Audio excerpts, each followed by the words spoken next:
Hello everyone, আমার নাম অনন্ত মোহাম্মদ এবং আজকে আমরা যেই OnePlus এর ফোনটি নিয়ে কথা বলবো সেটি হচ্ছে একদমই নতুন বাজেট OnePlus ফোন যার নাম OnePlus Nord। বাংলাদেশে যার মূল্য হতে পারে 30 থেকে 35,000 টাকার মধ্যে। সো লেটস রিভিউ ইট। ওয়ানপ্লাসকে সবসময় আমরা বাজেট ফোন হিসাবে জানতাম, বাট লাস্ট কিছু বছর থেকে ওয়ানপ্লাস তাদের ফোনের দাম বাড়িয়েই চলেছে। বাট এই বছর তারা ওয়ানপ্লাস নর্ড নামে একটি বাজেট ফোন বাজারে নিয়ে এসেছে। প্রথমেই জেনে নিই স্পেক্সগুলো।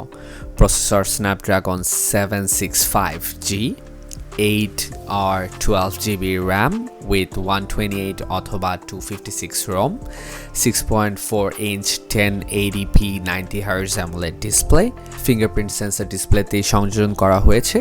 কোয়াড ক্যামেরা থাকছে এই ফোনে, 8 megapixel ultra wide camera, 48 megapixel OIS main camera, 5 megapixel depth camera এবং 2 মেগাপিক্সেলের macro camera. But trust me, 2020 সালে এসে 2 মেগাপিক্সেলের এই ম্যাক্রো ক্যামেরা দেওয়ার কোনো অর্থ আমি খুঁজে পাই না। ফ্রন্টে থাকবে 8 মেগাপিক্সেলের আলট্রা ওয়াইড ক্যামেরা এবং 32 মেগাপিক্সেলের মেইন সেলফি ক্যামেরা।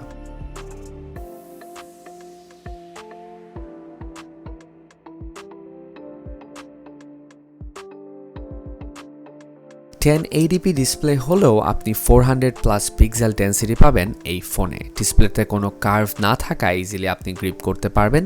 এই ফোনটি দুইটি কালারে পাওয়া যাবে, ব্লু মার্ভেল এবং গ্রে অনিক্স। বাজেট ফোন হলেও ফোনটিতে ডেইলি সব ধরনের কাজ যেমন ব্রাউজিং, গেম খেলা অথবা সোশ্যাল সাইটস ব্রাউজ করা কোনো প্রবলেম হবে না। কিন্তু যদি 3D গেম খেলতে চান তাহলে এই ফোনটি আমি প্রেফার করব না।